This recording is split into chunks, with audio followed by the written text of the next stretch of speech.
Hare Krishna. So we will begin now our third session of the 6 symptoms of surrender. And we'll begin with a bhajan by Bhaktivinoda Thakur. Okay.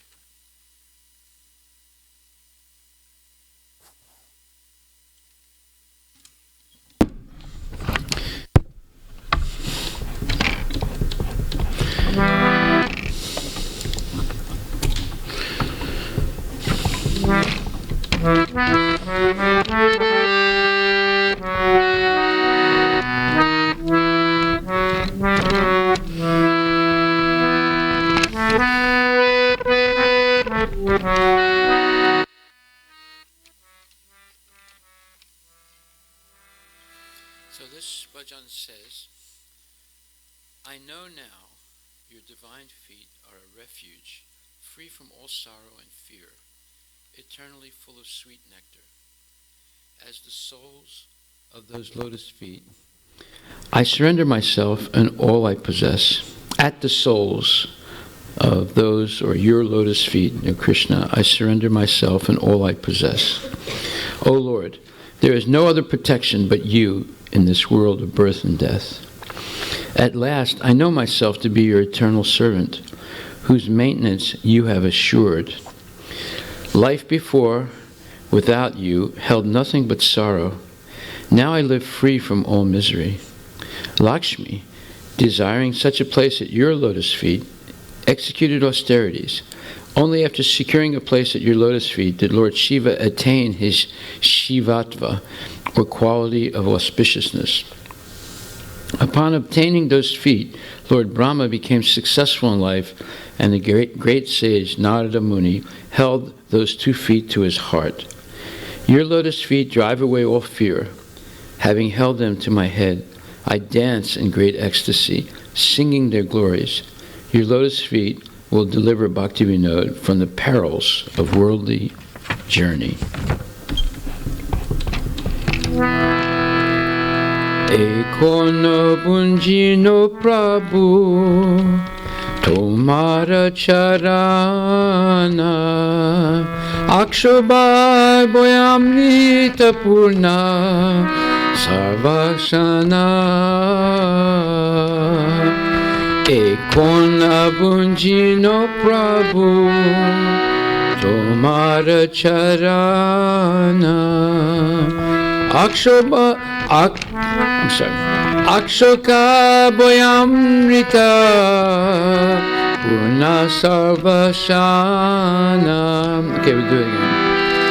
Ekona bunjino Prabhu, tomara charana, Ashoka boyamrita purna sarvashana. Okay.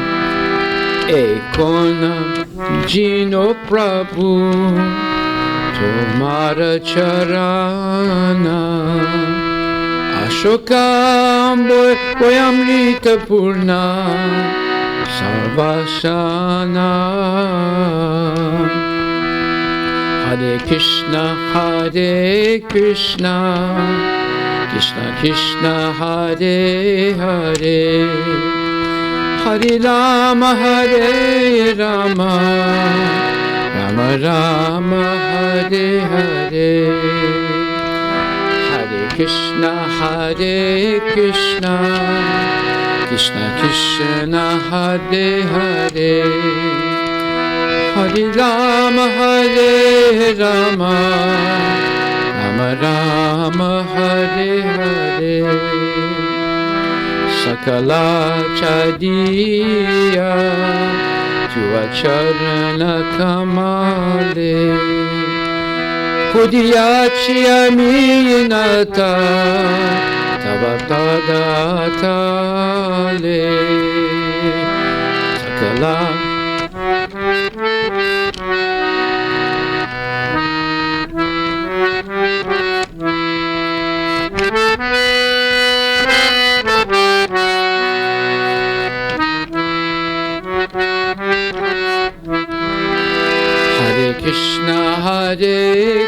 Krishna, Krishna Krishna, Hare Hare, Hare Rama, Hare Rama, Rama Rama, Hare Hare, Hare Krishna.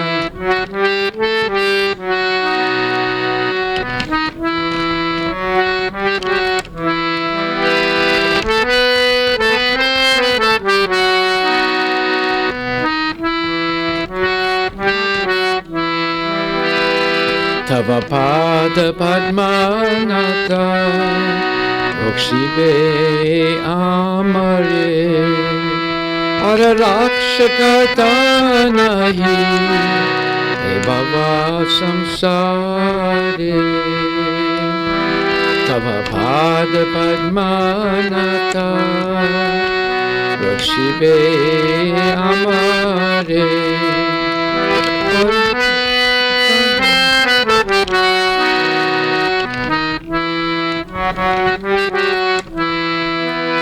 Hare Krishna, Hare Krishna, Krishna Krishna, Hare Hare, Hare Rama, Hare Rama, Rama Rama, Hare Hare, Hare Krishna, Hare Krishna, Krishna Krishna, Hare Hare, Hare Rama, Hare Rama, Rama Rama, Hare Hare. Amitabha Nitya Dasa Janinu Vara Amara Palana Vara Ekona Tumara Amitabha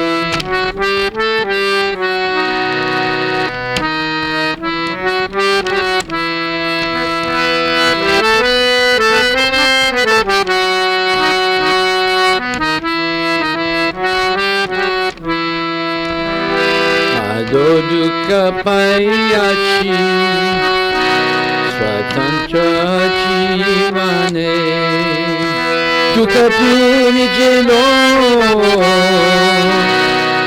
Padavarane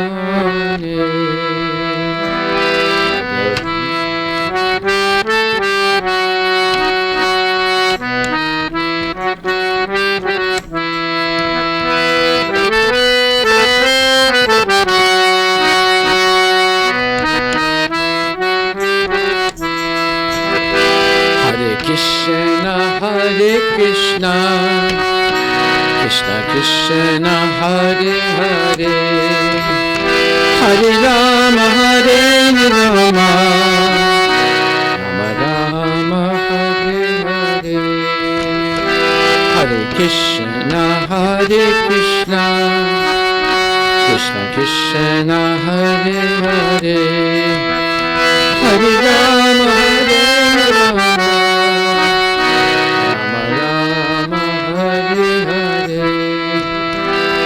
Pada lagiya Rama Tapasya korila Ye pada paya Shiva Shiyatva mobila Pada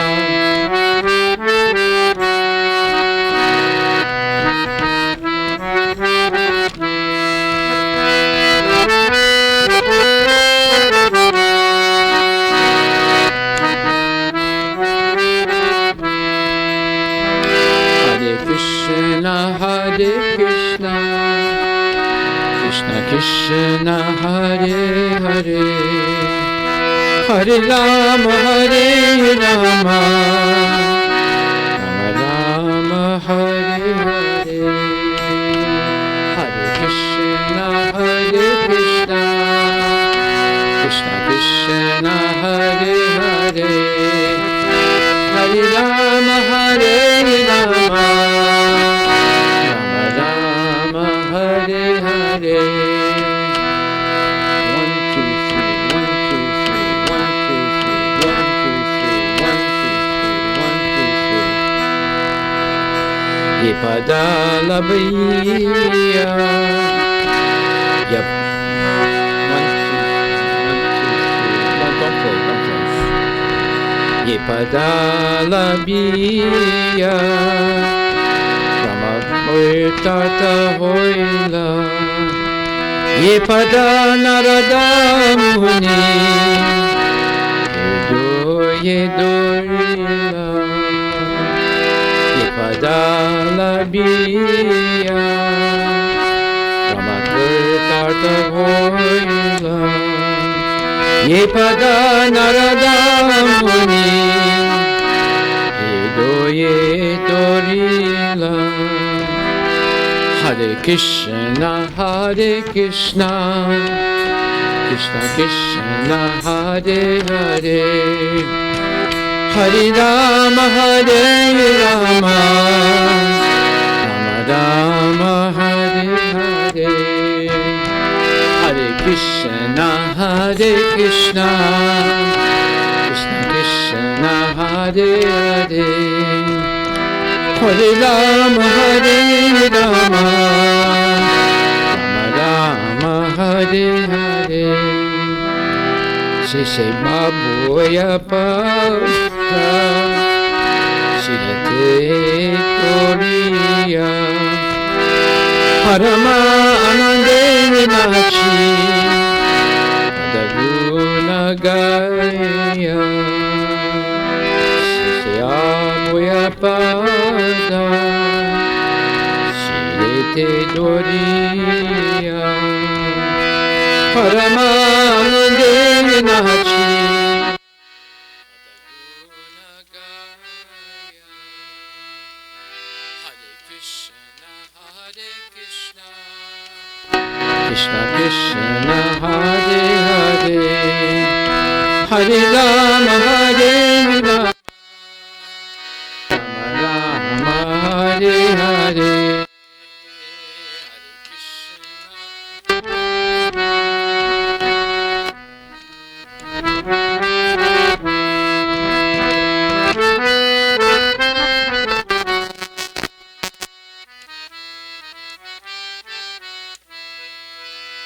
Samsara vipada hoite avasya udara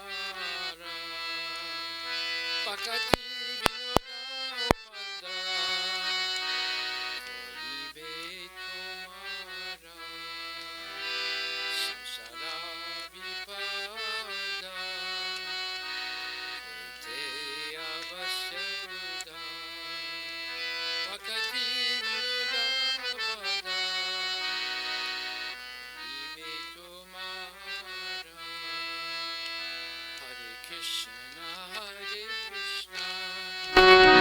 Krishna Krishna, Hare Hare, Hare Rama, Rama Rama, Hare Hare, Hare Krishna, Hare Krishna.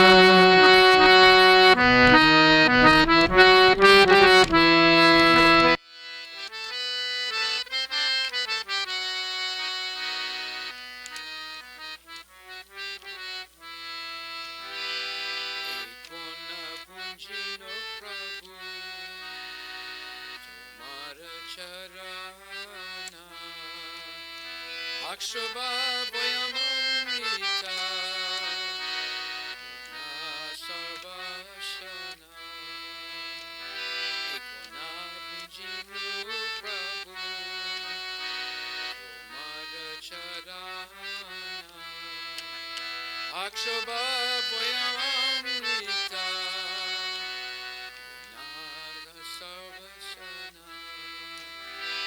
Hare Krishna, Krishna Krishna, Hare Hare, Hare Rama, Rama Rama, Hare Hare, Krishna, Krishna Krishna, Hare Hare, Hare Rama, Rama Rama, Hare Hare. classical waltz. You know what a waltz is? It's a type of dance. It goes 1, 2, 3, 1, 2, 3. So you go like this. Ekona punjina Prabhu Tomara charane Akshobhayamrita Purna sarvasana 2, 3, 1, 2, 3. Now the problem with this, the reason you go off beat is you're doing 1, 2, 3, 4. So you begin the 1 after you start the song, not in the beginning of the song. Ekona punjino Prabhu Tomara charana Ashoka boyamrita Purna sarvasana Sakala chadiya tuwa Charana kamale Podiyachi aminata Tava padatale 1, 3, 1, 2, 3, 1, 2. No, you're doing 1, 2, 3, 4. 1, 2, 3, 1, 2, 3. No, you're doing 1, 2, 3, 4. You're not. Okay, let me show you how to do it. This is not a 4 beat. This is a 3 beat. When you go, that's a 4 beat. This is a 3 beat. Ekona punjino Prabhu Tomara charana Ashoka boyamrita Purna sarvashana.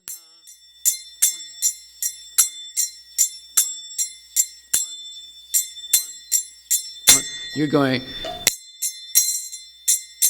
you go off beat every time. 1, 2, 3, 1, 2, 3, 1, 2, 3.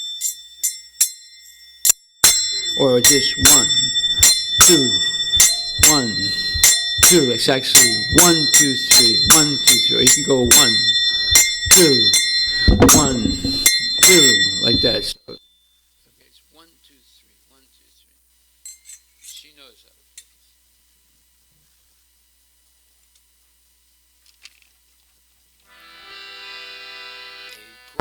play. Punjino Prabhu Tomara charana Akshoka boyamrita Purna sarvasana. No, you're doing 4. That's it. Just don't play. Ekona punjino Prabhu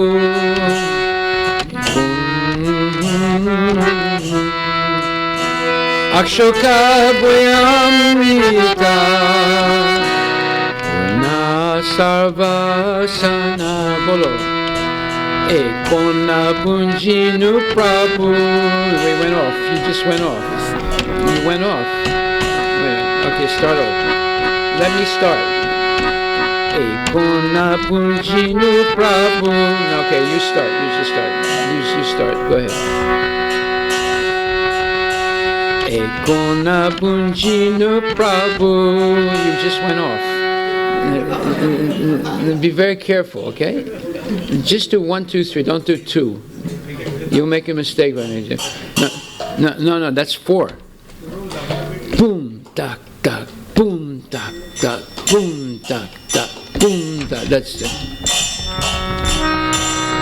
Ekona punjino Prabhu Tomara charana Ashoka boyamrita Purna sarvashana. Very good. Ekona punjino Prabhu Tomara charana Ashoka boyamrita Purna sarvasana. Everybody. Na punjino Prabhu Narasarana Ashoka Bhuramrita Purna Sarvashana Hare Krishna Hare Krishna Krishna Krishna Hare Hare Hare Rama Hare Rama Rama Rama Hare Hare Bolo Hare Krishna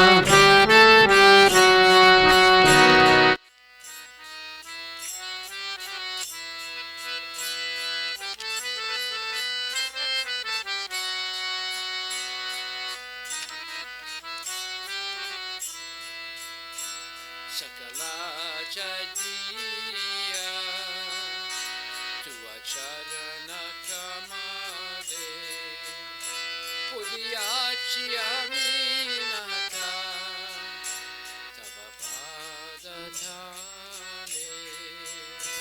Sakala Jadiya Tua Charana Kamale Pudiyachi Aminata Tava Padatale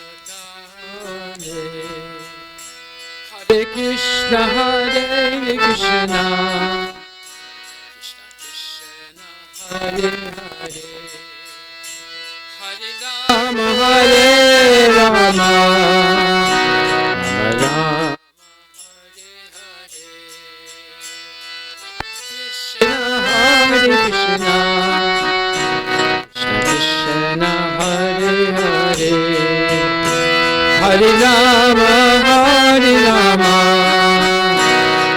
Rama Rama Hare Hare Tava Pada Padma Naka Rokshibe Amare Ararakshaka Tanani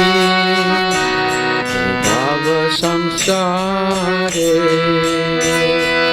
Pada Padma Naka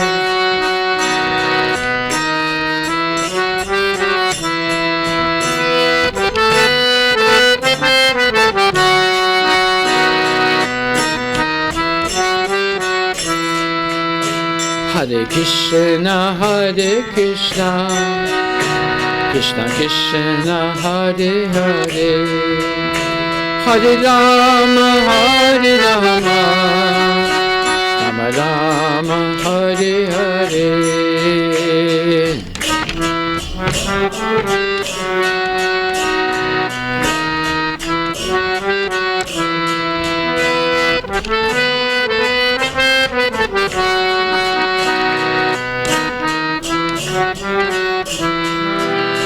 Amitabha Nitya Dasa Jainu Evara Amara Palanavara Ekona Tomara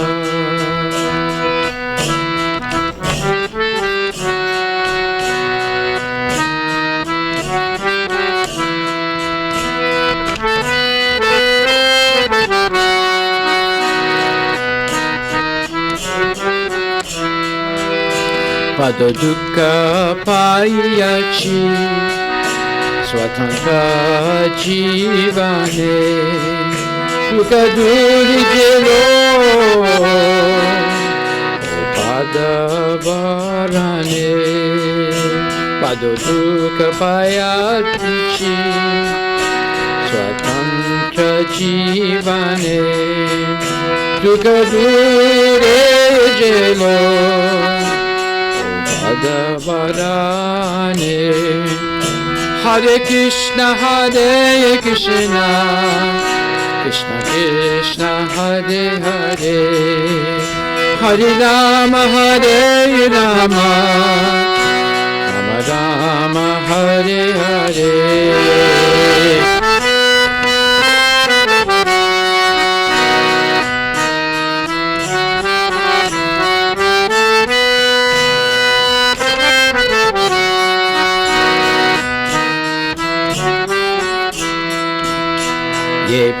Padalagiya Rama tapasya korila Te padapaya Shiva Shiva tvamobila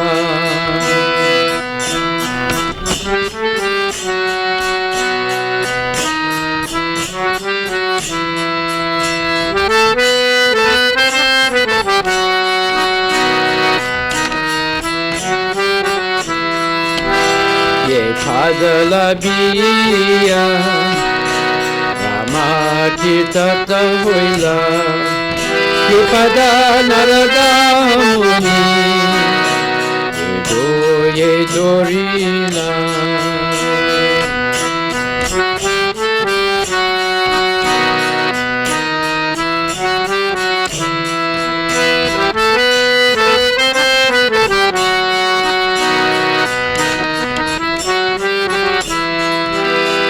Hare Krishna, Krishna Krishna, Hare Hare, Hare Rama,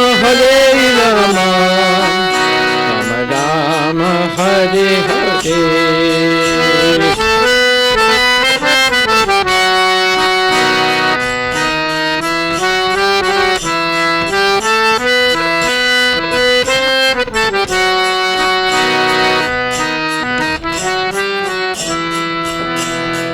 Se aboya pada sirete dunia Paramanandinachi pada gunagaya Se aboya pada sirete dunia Paramanandinachi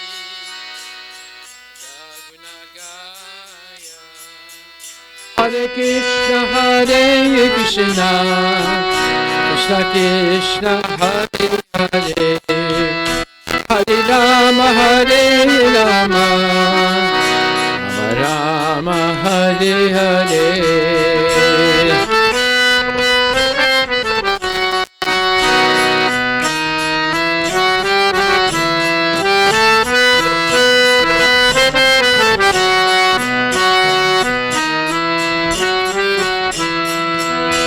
Samsara Hoite abasya udara Pakati vinoda upada Hori betomara Samsara vipada Abasya udara Pakati vinoda upada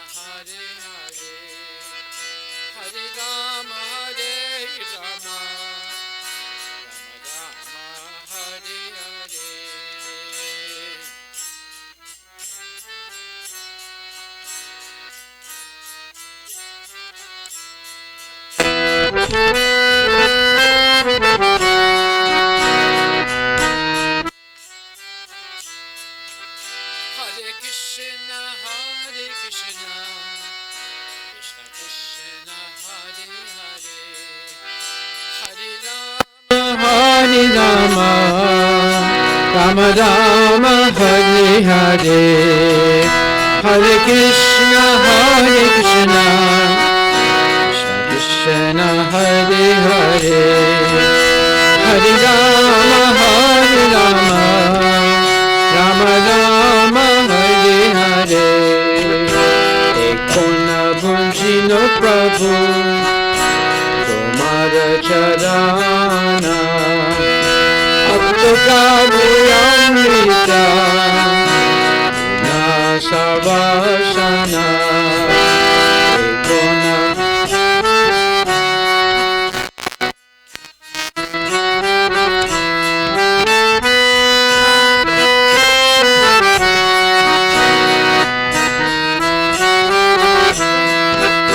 Hare Krishna, Krishna Krishna Krishna Hare Hare, Hare Rama Hare Rama, Rama Rama Hare Hare, Hare Krishna Krishna Krishna Hare Hare, Hare Rama Hare Rama, Rama Rama Hare Hare.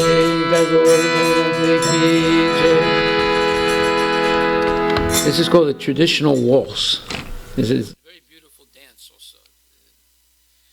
And many of the Bengali songs are in this beat. 1, 2, 3, 1, 2, not 1, 2, 3, 4. Right? So once you get this was very good. See, and it encourages me because when you play the right beat, then I can do a lot of nice things with it, and you can sing, you feel it in your bones, right? So the kartals are the number one instrument in Vedic music. It's not the harmonium.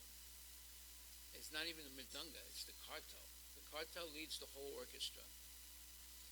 Therefore, the kartal player has to be the best musician. You don't realize it, but the kartal player, in Bengal you see it, the kartal players, they lead everything. Because they even in Bharatanatyam music, you see the lady that plays the kartal, she's leading the whole orchestra. So again, I now know your divine feet are a refuge free from all sorrow and fear, eternally full of sweet nectar. At the soles of those lotus feet, I surrender myself and all I possess. O Lord, there's no other protection but you in this world of birth and death. At last, I know myself to be your eternal servant, whose maintenance you have assured. Life before, without you, held nothing but sorrow. Now I live free from all misery.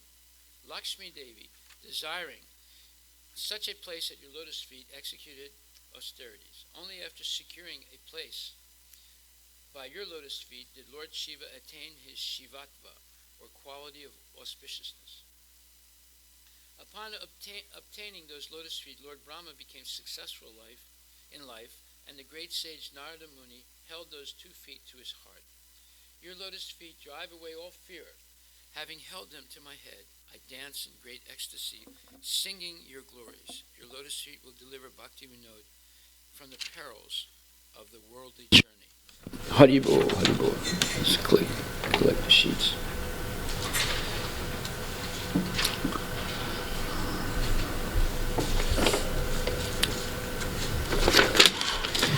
So, if the lotus feet gave Lord Shiva his quality of auspiciousness and made Lord Brahma successful in life, and Narada Muni held those lotus feet to his heart, making him successful, guess what it will do to us if we accept the lotus feet of Krishna? So we should take it seriously. So today, it's all about Goptritre Varanam Tata Anukuyasya Sankalpa Pratikuyasya Varjanam Raksisya Siti Vishwaso Goptritre Varanam Tata Atmaniksepa Karpanya. So today is Raksisya Titi Vishwaso, accepting only Krishna as your protector. This is the third symptom or principle of surrender to the Lord. And it is most auspicious if you can accept Krishna as your only protector. Now, there's so many examples of this in the Vedic literature. We can't cover them all today, but we'll cover some of them. One immediate example is Draupadi. She was in a helpless position, even though she had 5 husbands. She didn't have one husband, she had 5 husbands, and they were all very powerful men. Not one of them could help her. They were all useless. Then she had Bhisma Pitamaha, the grandsire of the entire Kuru dynasty, who is a demigod. He's not an ordinary human being. He couldn't help her. Then there's Dhritarashtra, the king. He couldn't help her. And then there were all the bad guys, Dushasan and Sakuni and Karna. They weren't going to help her. So what did she do? When in doubt, go to Krishna. Even when not in doubt, go to Krishna. In fact, we should always never leave Krishna. We should always be with Krishna. So Draupadi was praying to Krishna with one hand, holding onto the sari with the other hand. And then she thought, what is this nonsense? I'm holding on to my sari? That's not going to do anything against Karna. Karna's got muscles like that, right? So she said, let me get serious now. And she let go the sari in both hands. She didn't pretend to be in any way self-protective or whatever. And because she completely surrendered to Krishna, in other words, completely surrendering to Krishna means you feel helpless in this world. You know there's nobody that can help you. You can't even help yourself. One becomes totally humble and helpless and meek and completely surrenders to the Lord. At that point, Krishna made her sari infinitely long. And those big guys with the big muscles, they got tired. They couldn't strip her. So they realized there was some mystical thing going on here, so they gave up. So in the same way, we should have complete faith, like Sishyasiti Vishvaso. We should have complete faith that Krishna will protect us if we sincerely surrender unto Him. And there's a lot of information on this, and we'll try and go through it now. It's all over the place, especially in Bhagavad Gita. There's a tremendous amount of information about this in the Bhagavad Gita, because accepting Krishna as your only protector is related to how much faith you have in the message of Krishna. And the position of a devotee is determined by how much faith they have, whether one is a neophyte or in the middle area of devotional service or the topmost devotee. It all depends on how much faith you have, or we have. So, Prabhupada quotes one verse very much. In fact, he's written a lot about this verse, and he's given many lectures on this one verse. An inordinate number of lectures on this verse. And the Vaishnavacharyas have also written about this verse. It's the second chapter, 41st verse, 241. Vyavasatmika buddhihir ekaha kuranandana bahusaka hinantascha buddhayo vyavasayanam. This is, if you ever want to learn one verse of Bhagavad Gita, this is the one you should learn. It says, those who are on this path of devotional service are resolute in purpose, and their aim is one. O beloved child of the Kurus, the intelligence of those who are irresolute is many-branched. Now, this verse has a monumental meaning for devotees, especially for Srila Prabhupada. Because it says that those people who are still have hope to find happiness in the material world, they can't make their mind up about devotional service. They're really not convinced that they should dedicate their full time to Krishna Katha and Krishna Kirtan. Therefore, they're called Bahusaka. Bahu means many, and Saka means a branch. They're many-branched. They want to be richer than Bill Gates. They want to be a lover boy with many lovers. They want to be the best hockey player or cricket player in the world. They want to be many things all at the same time. And if one is one knows a lot of things but is master of none, that means they're nothing. They don't develop any expertise in anything by trying to master everything. So there's a special verse, and there's several special verses about this. And it says,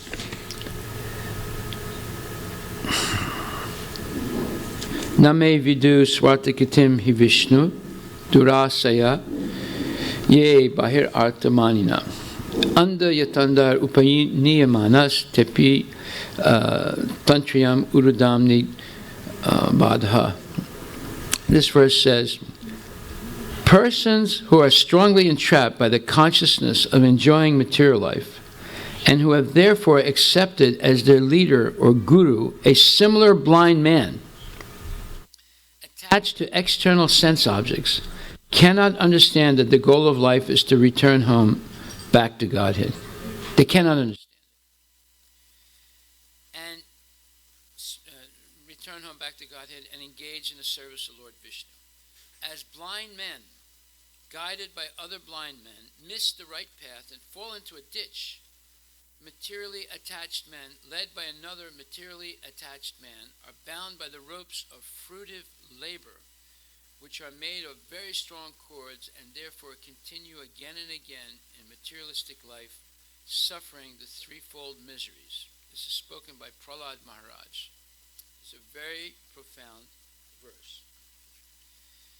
Nate vitu swatagatim hi Vishnu durasaya ye bahirartamanina anda yatanda rupaniyamanas tepisa tantriyam urudam nibadha. So let's analyze this verse. This Srimad Bhagavatam, let's put the verse up on the board, 7th canto, 5th chapter, 31st verse, 7.5.31. If you understand this verse, you have a very good idea of the pitfalls of material life and how to get out of the entanglement of material life. So, in the beginning, it says, persons who are strongly entrapped by the consciousness of enjoying material life. Well, this is one of the major misconceptions in this world. If you ask someone, you say, what's your goal in life? I want to be happy. What do you understand by happiness? Well, have money, buy whatever I want. I don't have to wait in line Black Friday. I'll go anytime I want, anywhere, and buy what I want. I want to have a nice house. I want a nice wife, nice kids. I want them all to be, my kids to be educated and get good jobs and good families. I want nice grandchildren. I want nice great-grandchildren. I don't want to die. I want to be healthy all the time. And I'll go to Kerala whenever I feel a little under the weather and do panchakarma, you know. I'll get massaged by 10 guys, not 2, not 3, not 5, 10. 10 people at the same time massage my body, right? So, you know, this is what? This is called the Vishayi, a person who wants to enjoy the body and the senses, right? In the temple of the body, not in the temple of Krishna. They consider the body the temple. Temple of who? Temple of their false ego. So, as long as a person is strongly entrapped by the consciousness of enjoying material life. Now, look at the way they choose the words here. They say strongly entrapped by the consciousness of enjoying material. In other words, that's a trap. Now, let's talk about traps, for example. I don't know, have you ever seen a rat trap? Yeah, you have. Okay, why don't you describe it for us? Let's bring the microphone here. We're going to get a couple of descriptions here. One second.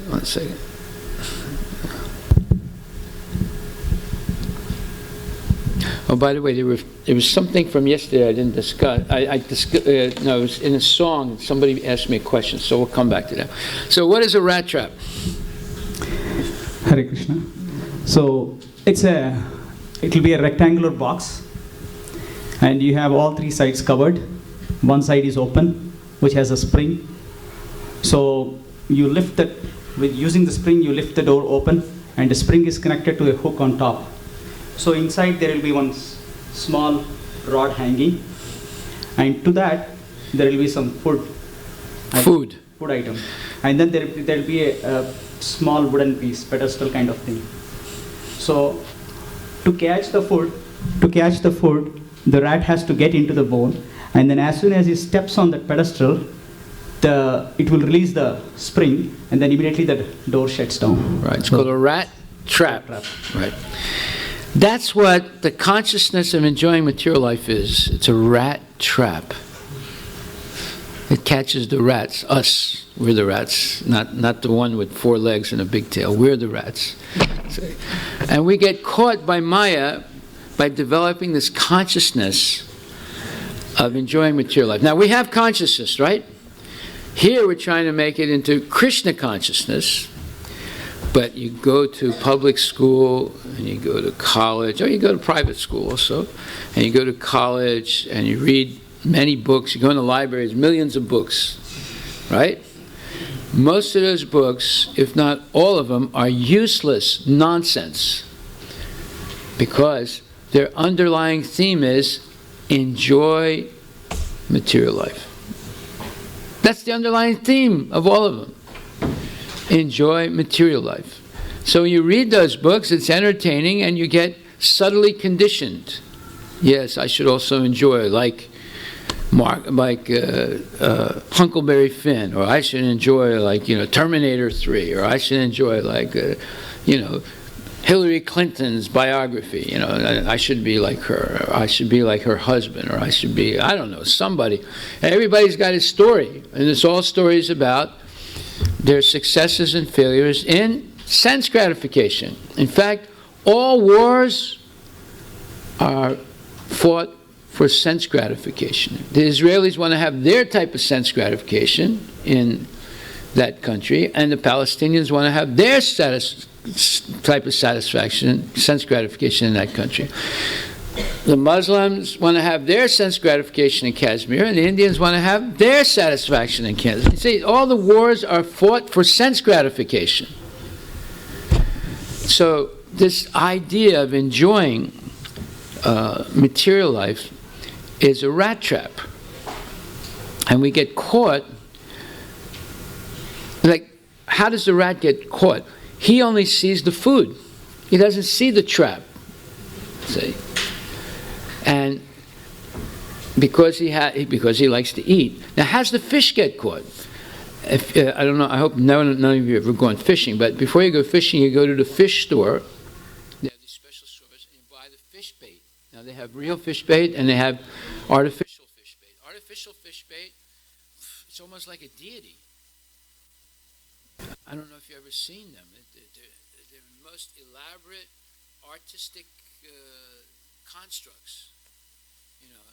And they're very attractive. I mean, you look at it, it's like you can't take your eye off it. It's so well made. Well, fish have big eyes, right?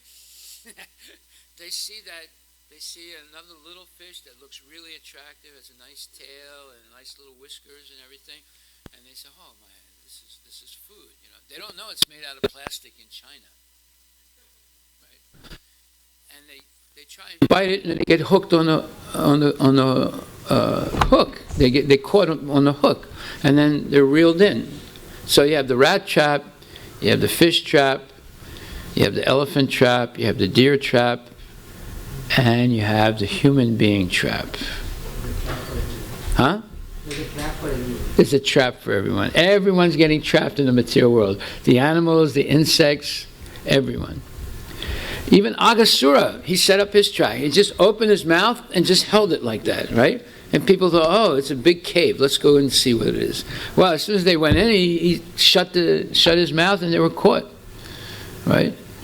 So the material world is a trap. The whole thing is made to be a trap.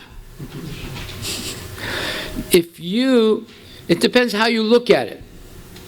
If you look at it and are attracted to it, just like in 2008 on Black Friday in Walmart in New Jersey, this guy named the the Jimal, I forget his last name, the Jimal's something. He's this foreigner guy, right? He was a part-time worker in Walmart. He was a part-time maintenance worker in Walmart. So they decided that he would open the door at 5 o'clock in the morning to let the people in the store. Now, this particular Walmart, it's actually in Long Island, there was predominantly black people. And they had been waiting for, like, some of them had been waiting 12 hours, right? And you know how black people are. They're listening to rap music, kill the white man, kill the white man, kill the white man. They're listening to music, right? So there was a partially white man at the door. Everybody else was standing back. All the other workers were standing. This guy, who's only a part-time worker, right? Only makes like $10 an hour. They told him to open the door. Now, the people out there, they're going nuts. They've been waiting for hours, and it's 5 in the morning. They've been up all night waiting, right? Listening, kill the white man, kill the white man, kill that white man, So they see the white man behind the door. So they say, unhinge the door, man. Take the door down. Get Whitey. They trampled him to death. The guy was killed in a matter of seconds. With 300-400 people ran over him, stomped on him, and he couldn't breathe, and he died of suffocation.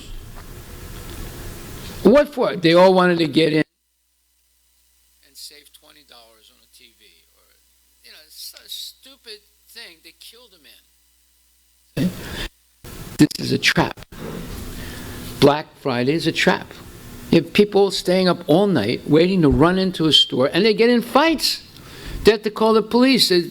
Two women are pulling each other's hair and punching each other and screaming, because they want the same thing.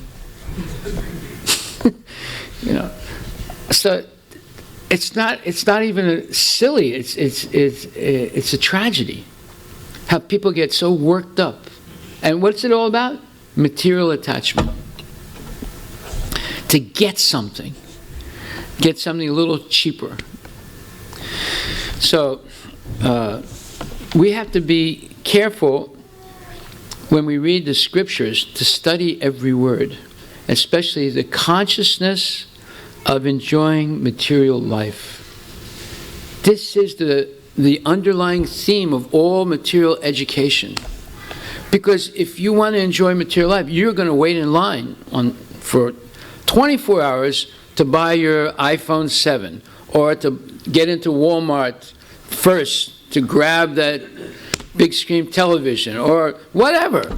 You're going to go through all kinds of gymnastics because of a desire, hankering for material enjoyment. And this is one of the major misconceptions of the modern world, that the world is made for my enjoyment. The world is not made for our enjoyment. The world is made by Krishna with his own energies, Bhumirapo Nalo Vayu, and he inhabits it with those spirit souls who revolted against him in the spiritual world. They say, hey, how come that guy is dancing with all the gopis? I want to dance with the gopis. No, you can't dance with the gopis. You want to dance, you become a gopi and dance with Krishna, but you can't dance with the gopis. Dravida Gorilla wanted to dance with the gopis. So he went to Vrindavan and he saw Balaram and Krishna dancing with the gopis. So he tried to grab one and go, hey, dance with me, Balaram went and killed him, right? Nobody can touch the gopis. You can't even touch them. When the wives of Krishna were kidnapped after Krishna left this world, and Arjuna was protecting them, taking them from Dwarka to Hastinapur, a group of dacoits attacked Arjuna, and Arjuna has the Gandiva bow, who killed probably millions of people in the Battle of Kurukshetra. He couldn't do anything. He couldn't stop them. Why? Because Krishna expanded himself as those dacoits and stole his own wives. That's why Arjuna couldn't defeat him. If they were ordinary dacoits, Arjuna would have killed all of them. But Krishna tricked him and showed him what happens when you think you're all-powerful. You're not all-powerful. We're only as powerful as Krishna empowers us.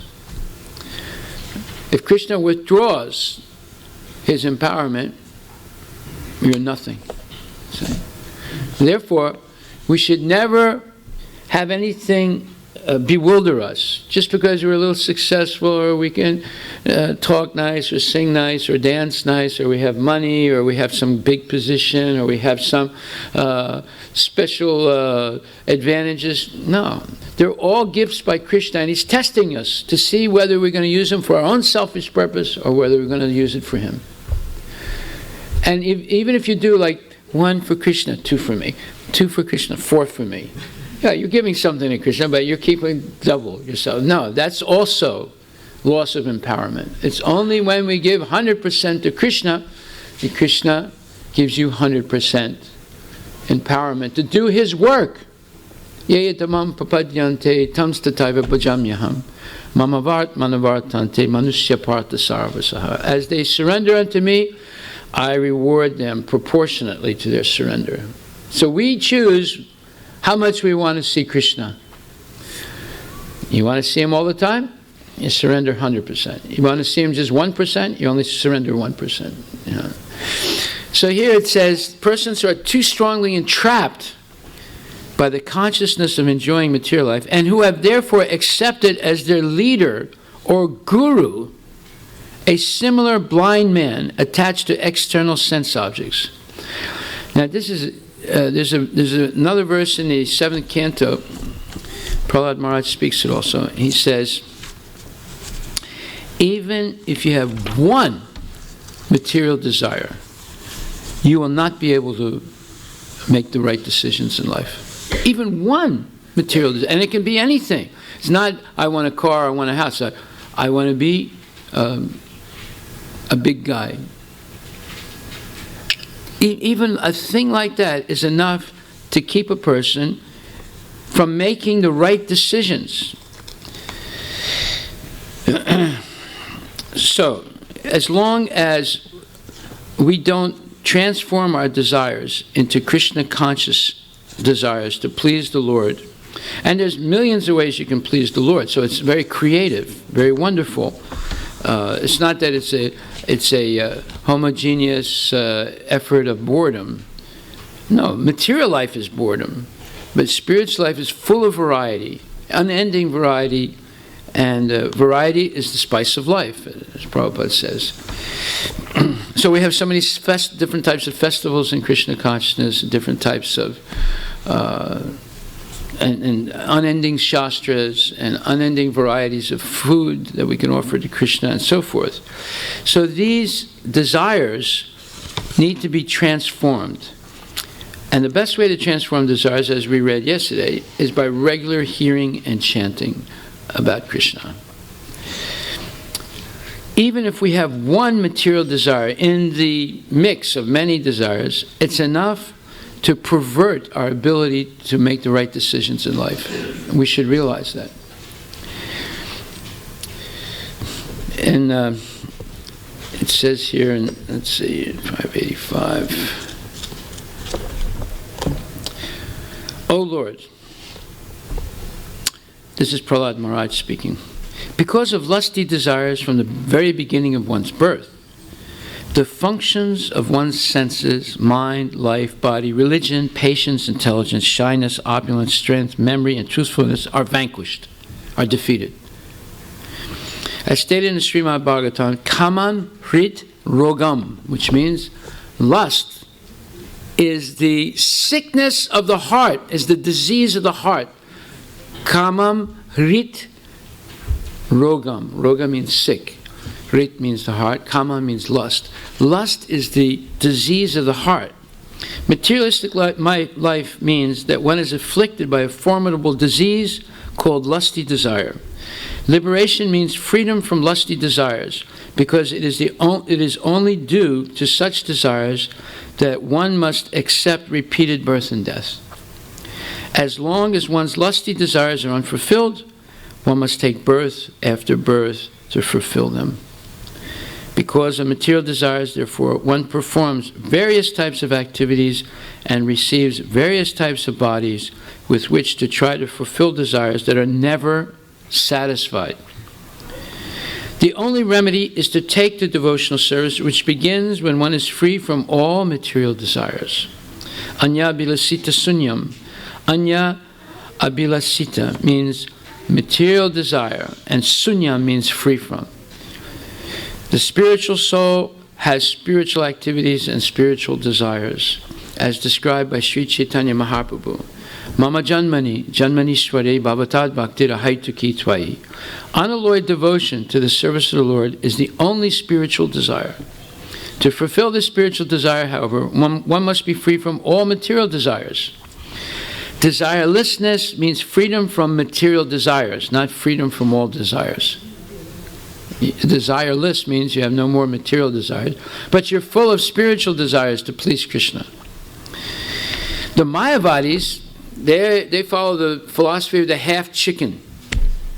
There was once a farm boy, and he was always looking at the chickens in the chicken coop. One day he said, "Hey, Dad, come here. I got a great idea." I said, "What is it? Don't waste my time." He said, No. You're going to like this idea. I said, "What's that?" "Look, Dad, we got to feed the chicken here. And then he lays the egg from there. So why don't we just Allahu Akbar here, and then we'll get the chicken from there, the egg from there." And the father said, "You're the dumbest kid in the world. Don't ever get any ideas again. Don't think, because the smoke comes out of your ears when you think. Your nuclear reactor is overreacting. Just do what I say. Don't think anymore." Right? Yeah, that's the philosophy of the half chicken. Let's just cut his head off and then we'll get the egg. Yeah, of course. Right? So, in the same way, this kamam makes people, the Mayavadis are following the philosophy of the half chicken. They're saying, give up all desires, even the desire to serve Krishna, then you'll attain liberation. Yeah, you'll attain what? You'll attain impersonal liberation. That's liberation without Krishna, the personal form of Krishna. So how long will you last? You won't last forever. It says that eventually the Mayavadis will fall down because there's no shelter. It's like being in the sky, right? How long are you going to stay in the sky? Until the airplane runs out of gas, then you fall down. So in the same way, and when your punya is finished, you're finished. You know? And just one material desire in the Brahmajyoti, you fall down. So here it says, unalloyed devotion to the service of the Lord is the only spiritual desire. To fulfill the spiritual desire, however, one must be free from all material desires. Desirelessness means freedom from material desires. This is described by Srila Rupa Goswami as Anya bilasita sunya. As soon as one has material desires, one loses his spiritual identity. Then all the paraphernalia of one's life, including one's senses, body, religion, patience, and intelligence, are deviated from one's original Krishna consciousness. As soon as one has material desires, one cannot properly use his senses, intelligence, mind, and so on for the satisfaction of the Supreme Personality of Godhead. Mayavadi philosophers want to become impersonal, senseless, and mindless, but that is not possible. The living entity must be living, always existing with desires, ambitions, and so on. These should be purified, however, so that one can desire spiritually and be spiritually ambitious, without material contamination. In every living entity, these propensities exist because he is a living entity. When materially contaminated, however, one is put in the hands of material misery, janma, mrityu, jara, vyadi, birth, death, old age, and disease. If one wants to stop repeated birth and death, one must take to the devotional service of the Lord. Sarvapadi vinirmukta tatparat vena nirmalam hrishikena hrishikesha sevanam bhaktir uttama bhaktir uchyate. Bhakti, or devotional service, means engaging all our senses in the service of the Lord, the Supreme Personality of Godhead, the master of all the senses. When the spirit soul renders service unto the Supreme, there are two side effects. One is freed from all material designations, and simply by being employed in the service of the Lord, one's senses are purified. So now we see why devotional service, practical devotional service, is so important. We become freed from material designations. I am American, I am Latino, I am this, I am that. Those are all upadis, useless and ill-conceived designations. Say, I met one lady once, she said, I'm an Eastern Washingtonian. And we don't like the Western ones. We're Western Washingtonians here, right? She said, well, I'm an Eastern Washington. We don't like the people on the West side. Even in a family, they say, well, that part of the family we don't associate with anymore, So it's everywhere, these false designations. So one has to be free of all of them. I am the eternal servant of Krishna. That's the right designation. And secondly, the second wonderful side effect of engaging in devotional service, our senses become purified. Now, I'll give you an example. One time I was walking through the Safeway, and I had to walk to get to buy some milk. I had to walk past the meat counter, right? And I walked by, and I wanted to throw up. They were roasting some, I don't know what it was, some dead animal. And then there was all the smell of the blood and everything. And I'm very sensitive to smells. I went like that. I had to hold my mouth. I walked by. And when I got past and got to the milk counter, I was feeling a little better. And I looked back and I saw one lady said, "Oh, it smells so good. What is it? Is it a roast chicken?" And I was thinking to myself, my God, what's wrong with her senses? I wanted to throw up, and she thinks it's wonderful. You see, this is the problem. When the senses are contaminated, they think that something that actually stinks smells good. Bhakti Siddhanta Saraswati Thakur tells a story. He said he was preaching in Burma once, and he went into one village, and he wanted to cook a feast for the villagers. So he brought some ghee with him from Bengal, and he started to cook with ghee. The villagers all came around and said, "This smells really bad. What is it?" He said, "It's ghee." "Oh, it's terrible. We're not going to eat that." Now, in this village, they had a specialty. In Vietnam, they call the specialty nyak mum. Nyak mum. You know what nyak mum is? No? Okay. Nyak mum is made the following way. They catch a fish, they set up a clothesline, and they sort of pin the fish on the clothesline, and they put a bucket underneath the fish. And all the drippings from the dead body of the fish go into that bucket. Right? And then they close the bucket for about a month until it all the bacteria, everything, ferments, and the bacteria there. And when you open the bucket, you throw up. It smells so bad. Now, they put that in a little bottle, and they call it nyak mum, right? And like in America, they have ketchup, but in Vietnam, they have nyak mum. They put it on everything. They put it on the rice. They put it on the vegetables. And then when they talk to you, they say, like that. And when they open their mouth, the nyak mum comes out of their mouth, and you want to throw up. It's the way. If you ever gone into a Vietnamese grocery store, it stinks. It stinks. Nyak mum. Yucky. So. In Burma, they do the same thing, but they go a step further. They don't use fish. They catch rats, any dead thing, any dead animal. It could be a worm, it can be a rat, it can be anything. They put it in this big bucket, and they put a cover over it. And when they open it up, the whole village stinks, And Bhaktisiddhanta Saraswati Thakur is like, he couldn't understand these people. They think the ghee smells bad, and their nyak mum smells good. You see? This is what's happening. People, our senses have become so gross that what smells good for them smells bad, and what smells bad for them smells good. See? So that's why we're talking about, in this report, they're talking about purifying the senses. It's absolutely important to purify our senses. Otherwise, our senses become habituated to nasty things, and our whole life becomes contaminated by it. Okay, so this verse, very important verse, it is Canto 7, chapter 10, verse number 8. Canto 7, chapter 10, verse number 8.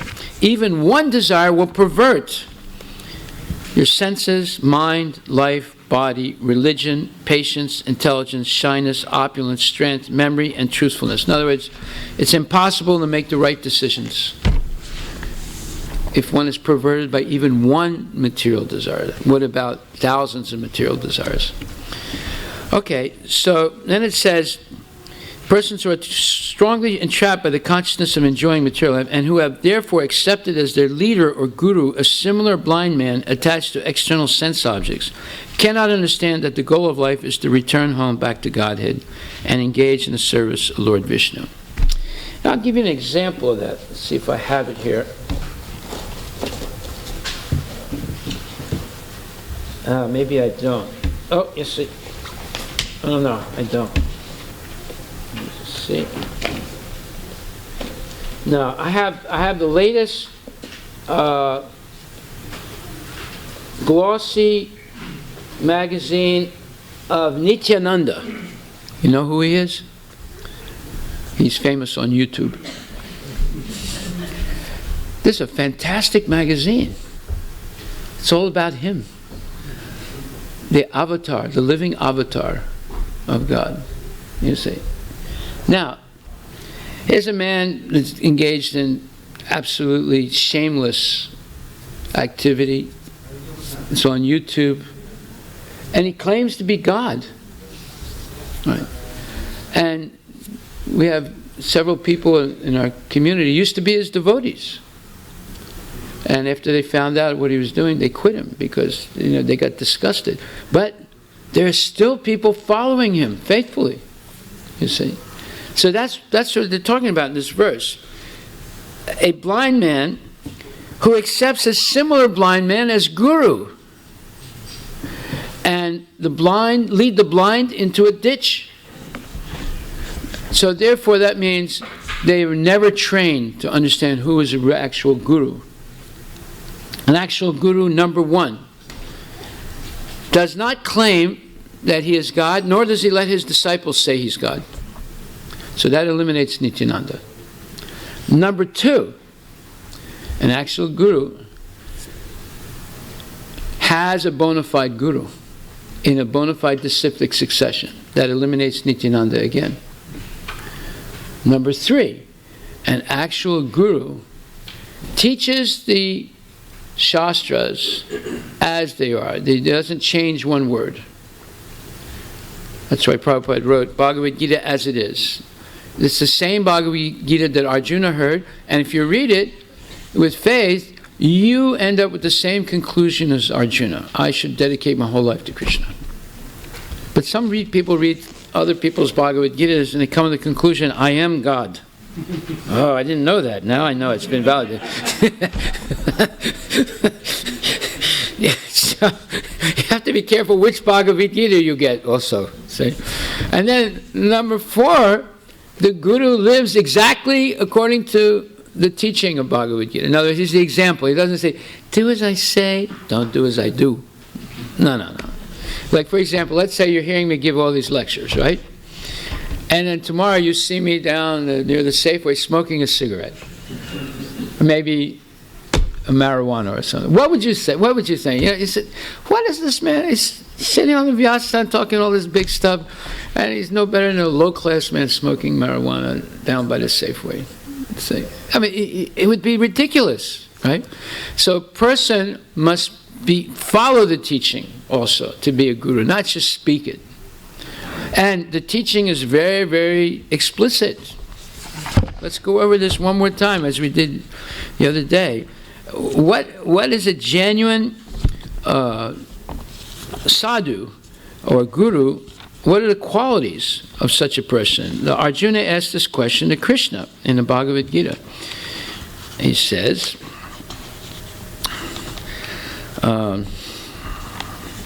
second chapter, he says, Prajahati yadikamam,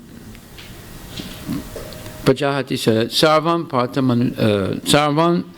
manogatan, Atmani vatmanas tusta stita pragna tadochite. He says, before that, he says, Stita pragna staka abhase, samadit stashikeshava, stitadi kim prabhasita kim asita rajeta kim. He says, what are the symptoms of one whose consciousness is thus merged in transcendence? How does he speak? What is his language? How does he sit? And how does he walk? Just like someone said, it looks like a duck, it talks like a duck, and it walks like a duck. Therefore, it's a duck, right? So he's saying, how does he walk? How does he sit? How does he talk? What kind of language does he speak? Blah, blah, blah. See? So same thing. So Krishna said, okay, I'll tell you. He says, Prajahati yadikama sarvam parta manogatan atmani avatmana tusta stita pragya tadochate. He says, O Partha, when a man or woman gives up all varieties of desire for sense gratification, which arise from mental concoction, and when his mind, thus purified, finds satisfaction in self alone, then he is said to be in pure transcendental consciousness. Dukeso navigna manak sukesi vigataspriha vitaragabhaya krodha stitadir munir uchate. One who is not disturbed in mind, even amidst the threefold miseries, or elated when there is happiness, and who is free from attachment, fear, and anger, is called a sage of steady mind. Yasarvatrana bisnehas tatat prapyan subhasubham nabinanda di nadvesi tashipragna patistita. In the material world, one who is unaffected by whatever good or evil he may obtain, neither praising it nor despising it, is firmly fixed in perfect knowledge. Yada samharate chayam kurmo nagan yivasarvasaha indriyan indriyarte vyas tashipragna patistita. One who is able to withdraw the senses from sense objects, as the tortoise draws its limbs within the shell, is firmly fixed in perfect consciousness. So, these are some of the qualities of a transcendental person. These are the type of qualities you should look for in a guru. Many times throughout the Bhagavad Gita, Krishna continues and gives more in-depth explanation of the qualities of a transcendentally situated person. Because it's a fundamental question. You can make two major mistakes in your life: marry the wrong person and accept the wrong guru. Right? So, therefore, look before you leap. So, number one, he doesn't say he's God, and he doesn't let his disciples say he's God. Number two, he has a bona fide guru in a bona fide disciplic succession. Number three, he teaches the Shastra without changing one word. And number four, he lives according to the teaching himself. He's an example of the teaching. Number five, he has no personal interest. Just like someone came up to me and said, Harivilas, do you want to make a lot of money for the temple? I said, well, that depends. I don't want to break any laws. If it's not against the law, yes. Yeah. He said, okay. He said, I got a great idea. You have all these Indians coming here. You know, they all have good jobs and they have money. If you sell Amway, you know, Amway products, right? then if you say so, because they all come and listen to your class, and they all respect you. If you tell them buy anyway, they definitely would do it. And you'll make money. The checks will come in every week. You won't have to do anything. You can do anything you want with the money. You want to keep it for yourself, or you want to build a temple, whatever you want. I said, well, I'm really insulted that you even said this to me. He said, what do you mean? What do you mean? I said, do you think I've been here all these years, taking part in the programs, putting on festivals, cooking, cleaning, in order to get a downline on Amway products with these people? Are you crazy? I said, I'm insulted that you even said that to me. And I said, unless you apologize and promise you'll never open your big fat mouth again with such a nonsense idea, just get out of here. Don't come back. I'm really disgusted with you. I mean, it's crazy. But this is the way people are. So someone who is genuine does not have a self-interest. Genuine in devotional service does not have a self-interest. They're only interested in pleasing Radha and Krishna and through the instructions of Prabhupada. So, therefore, they don't make any mental concoction for sense gratification. Sense gratification is based on mental concoction.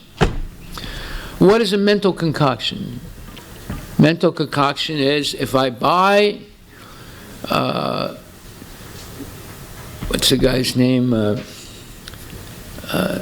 Something Jordan. Is this, huh?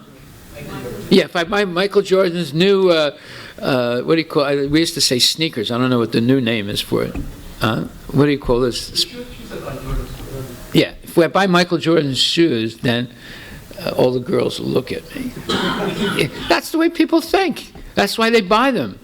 They look really nice colors and like different shape, and they think if I buy the shoes, or if I buy, a Louis Vuitton bag, everyone will look at me, and think I'm somebody special, So the whole thing is nonsense. But yet, that's called mental concoction. It's a mental concoction. It's something made up in the mind and imagined to increase one's sense gratification. Okay, so now we know 5 criterions for recognizing if someone's a bona fide guru or not. The other thing is, there's this gentleman named Nataji in Chopadi, right? Sri Nataji.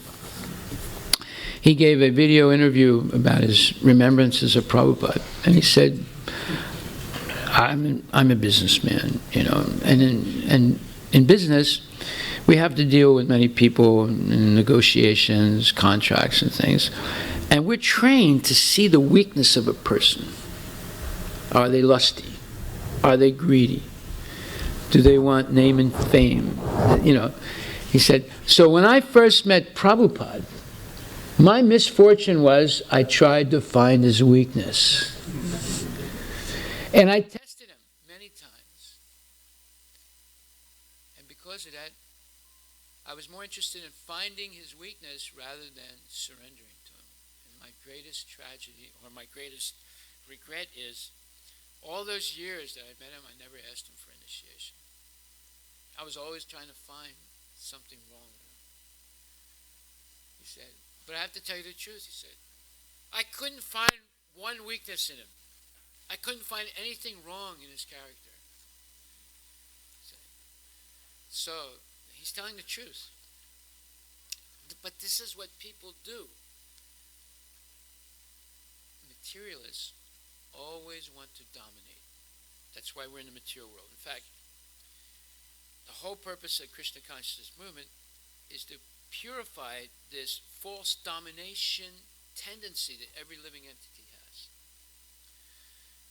But Krishna is the predominator, and we are the dominated. But the symptom of our being in the material world is we're trying to dominate others in business and relationships, family, and temple, and this way and that way, every way. We want to be the predominator. We're trying to compete with Krishna. As long as we have that mentality, we can never get out of material attachment and material desires. It's impossible. So,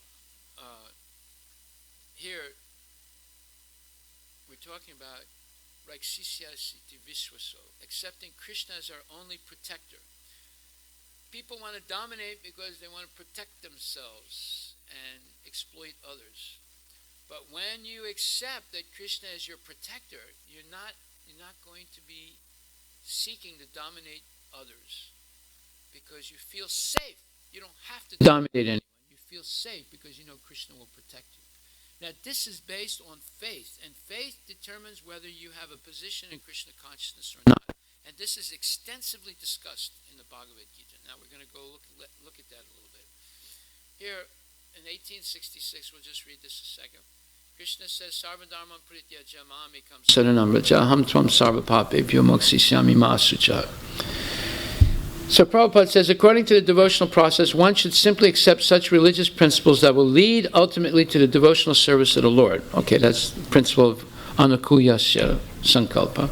One may perform a particular occupational duty according to his position in the social order, but if by executing his duty one does not come to the point of Krishna consciousness, all his activities are in vain. Dharmasya hi apavargasya narturitaya pakalpute. No, there's another verse. Dharma swanustitak pumsa visvaksena katasuyat yadna no padayat. Yeah, shamahevi evikevalam. So, whatever duties you perform, dharmic duties or Krishna consciousness duties, if at the end you don't develop attraction to Krishna, it was all a waste of time. It was all a waste. All the pujas, all the pilgrimages, all the seminars, all everything. It's a waste of time because in the end you did not develop attraction to Krishna. You did not break the desire to dominate and enjoy the material world. So anything that does not lead to the perfectional stage of Krishna consciousness should be avoided. Okay, so pratikulyasya varjana, right? One should be confident that in all circumstances Krishna will protect him from all difficulties. Now, you have to have faith about this. Just like many of the pro-Western Middle Eastern countries had faith that the United States will protect them in case of difficulty. Now they know it's a bunch of hooey. You know, it depends on who the president is. It doesn't depend on the Constitution or the treaties or whatever. And now they don't. Now Putin is the big champion of the Middle Eastern governments because you know, he's trying to protect them. You would do the same thing. We have faith that we live in the United States and the police and the army will protect us. But now we know it's not true because you had to go through a lot of trouble to get into this country legally. Now what we do is take a flight to Mexico City, take a bus to the Rio Grande River and just walk across, right? As soon as you get across, they give you Medicare, Medicaid, food stamps, rental assistance, and a voter motor card. Just by walking across the Rio Grande River. Now, how long did it take you to get your green card? 10 years. 10 years, right? Was it a lot of trouble? It took a while, but it was, since I was with Microsoft, and I can feel the pain. Well, did it cost money? The company paid, I didn't have to work. Okay. Otherwise, It would have cost a lot of money. Now all you have to do is just walk across the Rio Grande River, and there's Obama. How about an Obama phone? How about, health care? How about free college education for your kids? And how about this? And how about that? So, you can't, it's unfair, isn't it? You had to go through all that, and now it's just people who walk across, they have no education, no qualification, they have tuberculosis and all kinds of diseases, or they're terrorists, and they're rewarding them for breaking the law. So therefore, we see that there is a lot of injustice in this world, that we can't expect anyone to really protect us. So then people go and buy guns and ammunition and learn how to shoot and things like that. But that's not going to protect you either. It's not going to protect you if your airplane falls out of the sky. So therefore, we should accept Krishna as our only protector. But you have to have faith. Just like you had faith in the American government, You might have faith in your gun, you might have faith in your neighbors or whatever, or family members, but we should put our faith in Krishna. Now this is the essential thing of spiritual life, and now we're going to read about it.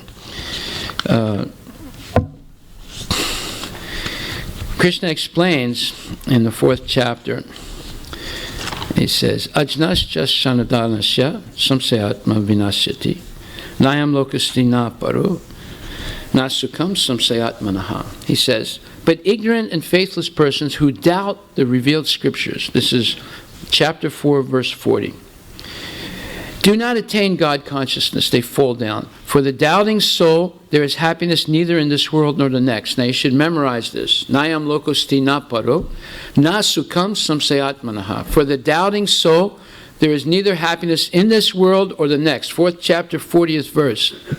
The verse before that, however, says, Shadava labte jnanam tatpara samyatendriya jnanam ladva param santim achiren adigachati. It says, a faithful man or woman who is dedicated to transcendental knowledge and who subdues his senses is eligible to achieve such knowledge, and having achieved it, he quickly attains the supreme spiritual peace. So this verse is talking about attaining faith. He gives the formula. There's 3 components how to attain faith. 1, first and foremost, associate with genuine devotees. 2, engage in regulated devotional service. 3, chant Hare Krishna, Krishna Krishna, Hare Hare, Hare Rama, Rama Rama, Hare Hare. And 4, control the senses, including the mind. Then, these are 3 components or 4 components for developing genuine faith. Such knowledge in Krishna consciousness can be achieved by a faithful person who believes firmly in Krishna. One is called a faithful man who thinks that simply by acting in Krishna consciousness he can attain the highest perfection. This faith is attained by discharge of devotional service and by chanting Hare Krishna, Krishna Krishna, Hare Hare, Hare Ram, Ram Ram, Hare Hare, which cleanses one's heart of all material dirt. Over and above this, one should control the senses. A person who's faithful to Krishna and who controls the senses can easily attain perfection in the knowledge of Krishna consciousness without delay. So, we should take Prabhupada's advice from his purport. Not only that, in the 9th chapter, 3rd and 4th verse, Prabhupada explains, in the 3rd verse he says, Ashradadanak Purusha Dharmasyasya Parantapa Aprapyamam Nivartante Mrityu Samsaras Vartamani. Those who are not faithful in this devotional service cannot attain me, O conqueror of enemies. Therefore they return to the path of birth and death in this material world. And he says, the faithless cannot accomplish this process of devotional service. That is the purport of this verse, 9:3. Faith is created by association with devotees. Unfortunate people, even after hearing all the evidence of Vedic literature from great personalities, still have no faith in God. They are hesitant and cannot stay fixed in the devotional service of the Lord.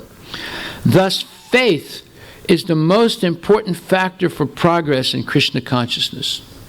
In the Chaitanya Charitamrita, it is said that faith is the complete conviction that simply by serving the Supreme Lord Sri Krishna, one can achieve all perfection. Now, people have faith that if I get Microsoft certified and I work in Microsoft, I will get all perfection. But that's not what Shastra says. Shastra says if you put all your faith in Krishna and you serve Krishna, you will get all perfection in this life. That is called real faith. That complete conviction is simply by serving the Supreme Lord Sri Krishna, one can achieve all perfection. Well, we saw this. You read the history of Dhruva Maharaj. He served Krishna sincerely by following his guru, Narada Muni. He achieved all perfection. You have Prahlad Maharaj. He learned from his guru, Narada Muni again, while he was in the womb of his mother, that one should always chant the name of Krishna and remember the Lord. And because he did that, even his father, the big demon Hiranyakashipu, couldn't kill him, although he tried in many ways. And Prahlad attained all perfection. He became king of the entire universe and ruled it for so many years, and then went back to Godhead. Hanuman attained perfection by serving Lord Ram faithfully. And Arjuna attained perfection by serving Krishna faithfully. King Janak attained perfection. This one, that one, we can go through a list. Millions of people attained perfection by faith, by developing faith in Krishna and serving sincerely. So therefore,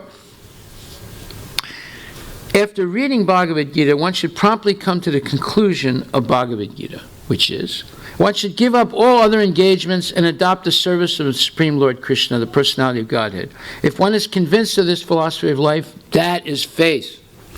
Now, Prabhupada also says that Krishna consciousness is a slow process. So, you heard this, you should give everything up and just serve Krishna. But if you do it right now, you will artificially do it and you will fall down. So you have to do it gradually. Just like Prabhupada. Prabhupada is our number one example. He went through brahmachari life. Then his father arranged a marriage. He went through grihastha life. And he took vanaprastha. Then he took sannyas. He went through all the different stages. Brahmachari, grihastha, and vanaprastha and sannyas. So, he's a good example. His godbrother Sridhar Maharaj, he was a brahmachari, and I think he got married for a short period of time, and he quit his wife and took sannyas. So that's not a good example for us, right? We're not saying quit your wife right after you get married and take sannyas. Prabhupada went through all the stages, and because he did everything according to his spiritual master's instructions. His spiritual master told him in 1922 he should preach in the English-speaking world. He never forgot that instruction, and he prepared himself for it. He thought, let me become a businessman and make millions of dollars, and then I'll use that money to preach. But Krishna put him into bankruptcy. So it wasn't really necessary to become a big businessman. And he came to the United States with $7, 40 rupees, but in less than a few years he became a millionaire and used all the money to preach Krishna consciousness and print millions of books and open so many temples. So you see, you don't have to really have these mental concoctions, let me become rich, then I will become a devotee. No. Become a pure devotee as soon as possible. But that doesn't mean you quit your family or you quit your responsibilities. No one forced us to get into these situations, getting married and having kids. We voluntarily did it. So therefore, there's no impediment. You can be just as Krishna conscious in married life as you can in being a sannyasi. In fact, in Kali Yuga, it's considered the safest ashram. The safest ashram, if you practice it correctly. Right? So, here, now the development of that faith is the process of Krishna consciousness. There are 3 divisions of Krishna conscious persons. In the 3rd class are those who have no faith. Even if they are officially engaged in devotional service, they cannot achieve the highest perfectional stage. Most probably they will slip after some time. They may become engaged, but because they haven't complete conviction and faith, it is very difficult for them to continue in Krishna consciousness. So, most of us are in that stage. It's called Kanishta Adhikar. We don't have any strong faith, but we're attracted, and we're trying. Therefore, association is the most important thing. If you associate with good devotees, guaranteed you will chant Hare Krishna. If you chant alone, most guaranteed you will stop at some point. So, more important than chanting, more important than reading, more important than getting your Bhakti Shastri, is associating with good devotees. Good devotees don't criticize, they don't backbite, They don't engage in gossip. They're 24 hours a day thinking of how to improve things in the temple and Krishna consciousness, and how to help others become Krishna conscious. You help yourself also by helping others. So, therefore, we have practical experience in discharging our missionary activity that some people come and apply themselves to Krishna consciousness with some hidden motive, and as soon as they are economically a little well situated, they give up this process and take to their old ways again. It is only by faith that one can advance in Krishna consciousness. As far as the development of faith is concerned, one who is well versed in the literatures of devotional service and has attained the stage of firm faith is called a first-class person in Krishna consciousness. And in the second class are those who are not very advanced in understanding the devotional scriptures, but who automatically have firm faith that Krishna Bhakti, or service to Krishna, is the best course, and so in good faith have taken it up. Thus, they are superior to the third class, who have neither perfect knowledge of the scriptures nor good faith, but by association and simplicity are trying to follow. The third class person in Krishna consciousness may fall down, but when one is in the second class, he does not fall down. And for the first class person in Krishna consciousness, there's no chance of falling down. One in the first class will surely make progress and achieve the result at the end. As far as the third class person in Krishna consciousness is concerned, although he has faith in the conviction that devotional service to Krishna is very good, he has not yet gained adequate knowledge of Krishna through the scriptures like Srimad Bhagavatam and Bhagavad Gita. Sometimes these third class persons in Krishna consciousness have some tendency toward karma yoga and jnana yoga, and sometimes they are disturbed. But as soon as the infection of karma yoga or jnana yoga is vanquished, they become second class or first class persons in Krishna consciousness. So, attraction to jnana, knowledge, attraction to karma yoga, performing different sacrifices for material benefit, they're all, or attraction to developing yoga cities, all three of those things are obstacles on the path of devotional service. Devotional service is different than self-improvement for material benefit. Faith in Krishna is also divided into three stages and described in Srimad Bhagavatam. First class attachment, second class attachment, third class attachment. So, in order, thus faith is very important in the discharge of devotional service. In order to accept Krishna as our only protector, we have to have faith that Krishna is the Supreme Personality of Godhead. He is the controller of karma. He's the controller of the entire material universe. And that there's a mystery about material creation. What is that mystery? The purpose of the material creation is not for our sense gratification. The purpose is we are given a chance to go back to Godhead if we learn properly how to use the material energy in the service of Krishna.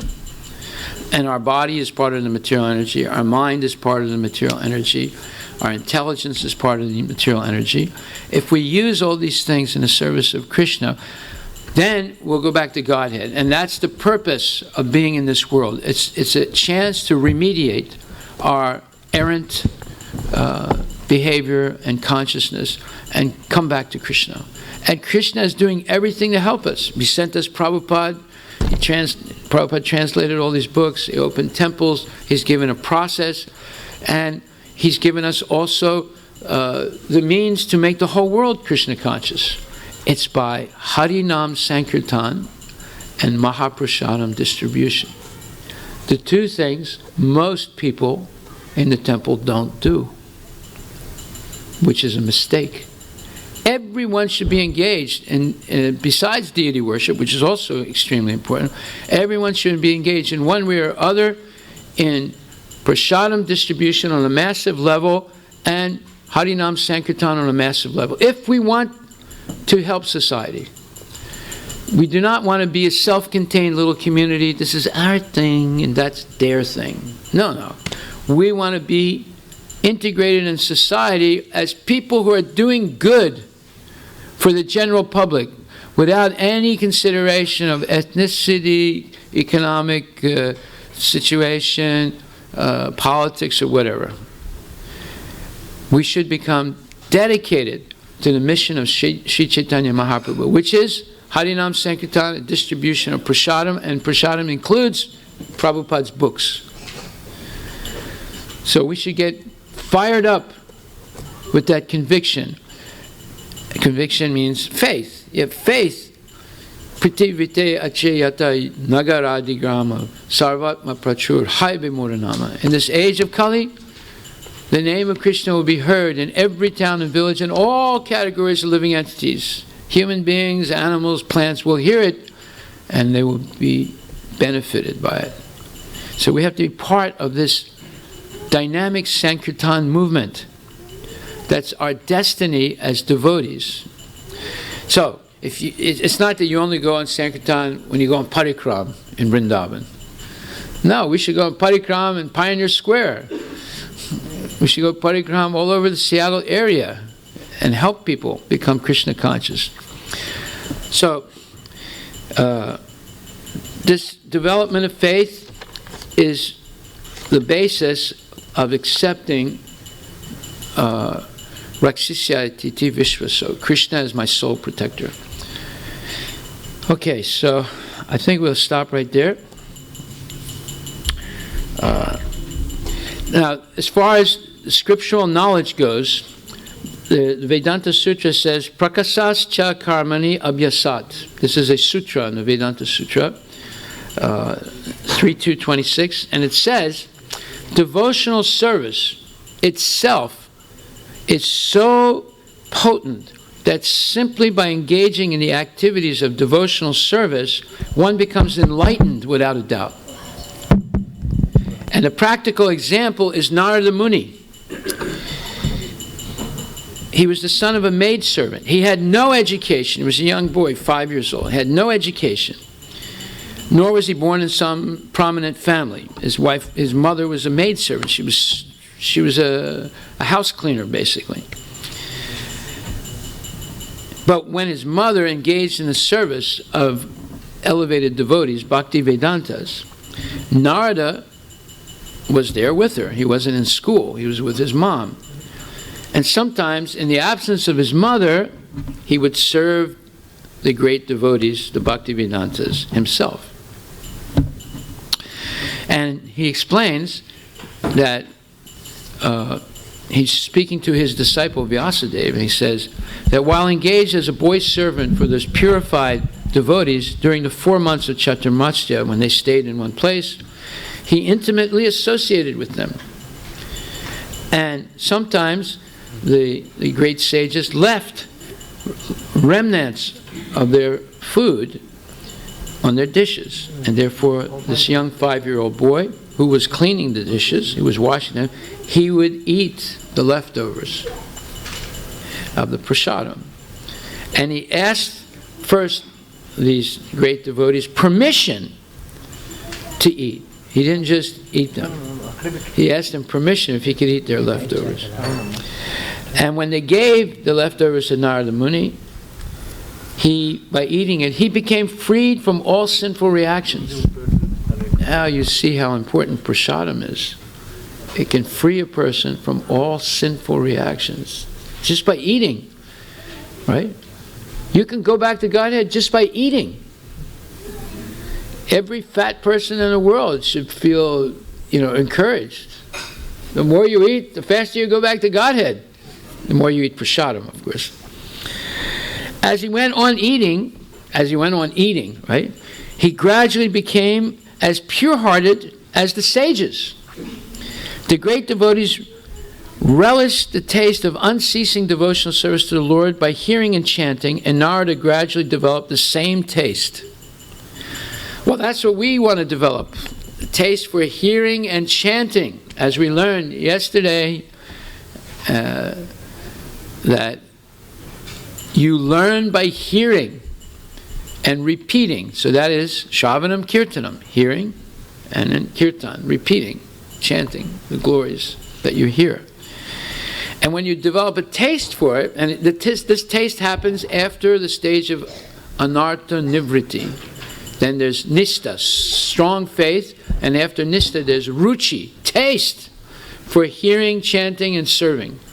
In other words, I get my kicks not by playing cricket, not by going to the nightclub, not by going to Mukilteo Casino. No, I get my kicks by coming to the Hare Krishna temple and hearing the class, taking part in the kirtan, dancing, taking prasadam, distributing books, chanting Hare Krishna. That's the way I get my kicks.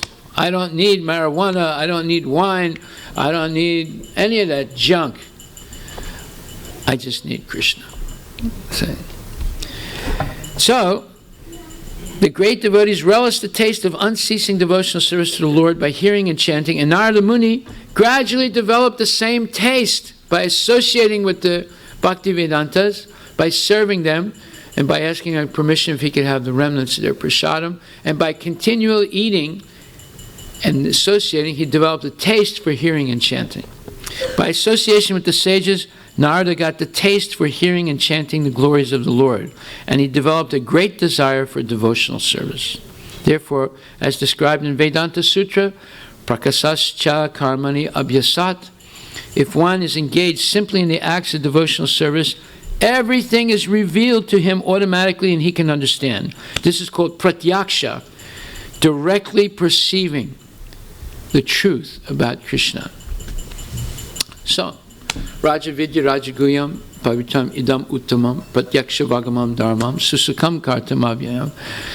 This process of Krishna consciousness is the king of all knowledge, the most secret of all secrets.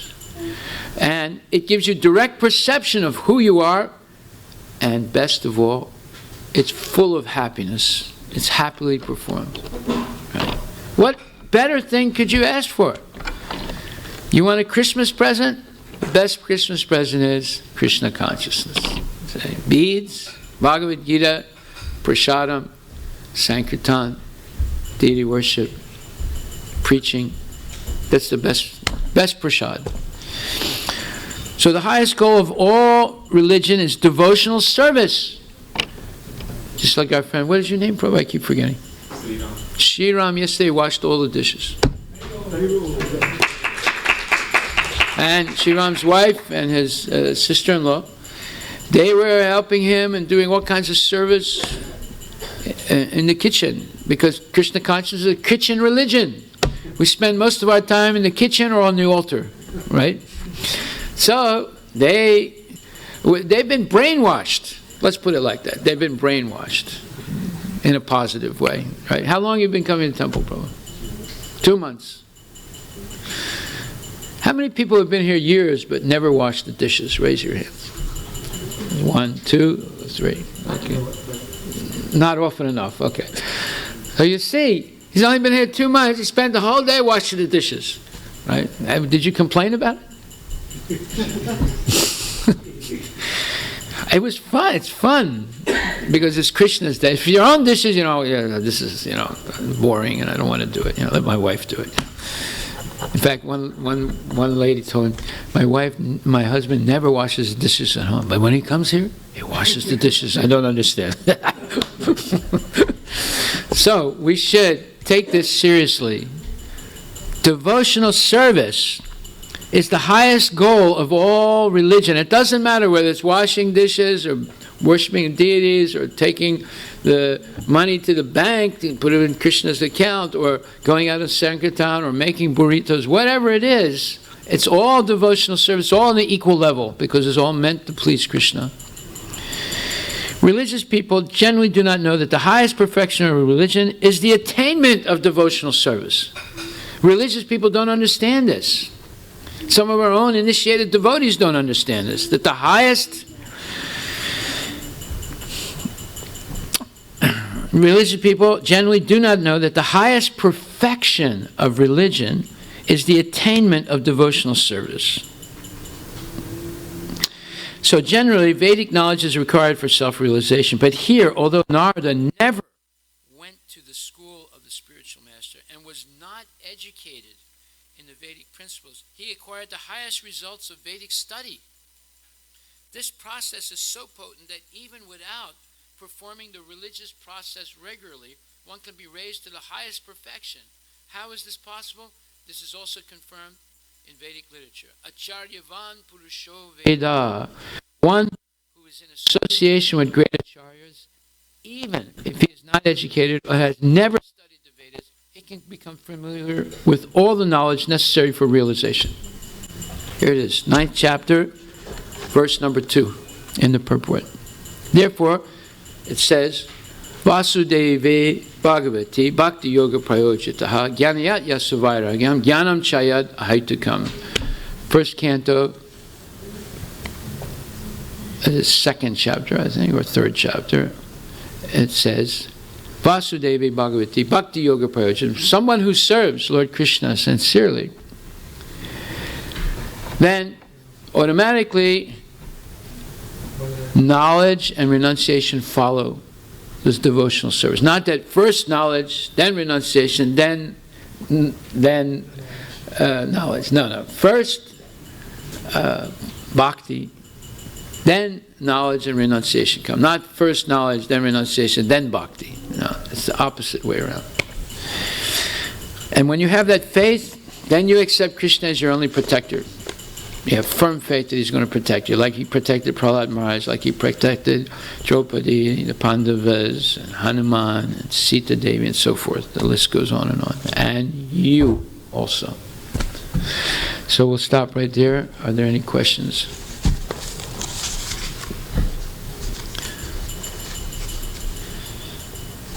Any internet questions? Oh. Should one possess the equanimity of mind with respect to material situations only? Well, there's more to that question that they're not saying in the question. No, you should keep the equanimity of mind. Equanimity of mind means you keep a balanced mind. It doesn't go on this side, it doesn't go on that side. It stays balanced, right? You don't do anything rash or impetuous. Yes, it's not only material situations, but spiritual situations also. Because in the material world, if you're trying to have spiritual life, there will be problems, because it's the material world. There are no problems in the spiritual world, but there are problems in the material world, even if you're situated in spiritual knowledge. Just like Harivilas Thakur was tested by the prostitute. Not only that, Maya Devi tested him a second time, in the same way as the prostitute, even worse. And he passed the test twice. So that's equanimity of the mind. He didn't say, oh, now I'm alone, and Maya Devi herself has come to me, is offering herself to me. Oh, this is special mercy. No, I said, wait a minute. This is nonsense, but I still have to respect Maya Devi. She's a great servant of the Lord, but she's trying to do her whammy on me.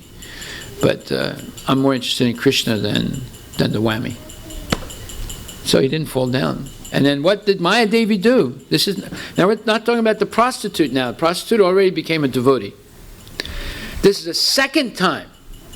The same test came, but this time it was Maya Devi herself. What did she do when she saw she couldn't make Harivilas Thakur fall down? She fell down to his feet and said, you please teach me how to chant Hare Krishna. And he did. This is in the Chaitanya Charitamrita. So, in the material world, even if you're Harivilas Thakur, chanting 23 and a half hours a day, still there's going to be a test. And you don't really have the equanimity of mind only for material situations. It's for all situations. If you think, well, I'll keep my mind balanced with, at work and in the family, but in the temple, if I see something wrong, I'm going to go ballistic. No, that means you don't have equanimity of mind. It should be everywhere and in all situations. Okay, question 2. What is the difference between the doubt mentioned here in the question, in the verse Pranipatena here, and the question in the verse Pranipatena verse? Okay.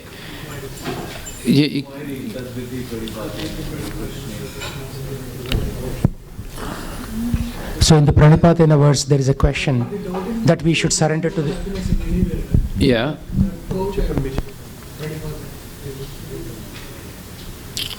Okay, anyway, let's say there are two types of doubt. Doubt about Krishna is considered demoniac, and that is explained in Bhagavad Gita. Doubts are demons. But there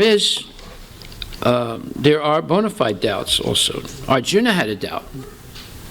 Should I fight or should I not fight?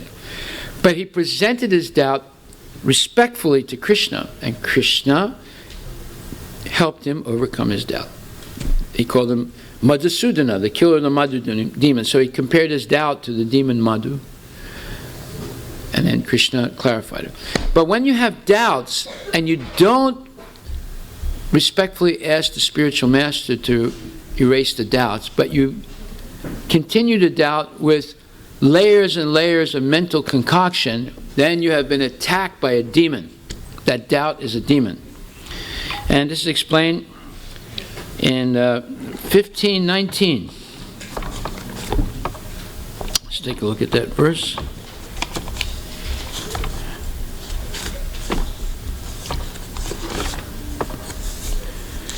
And it says,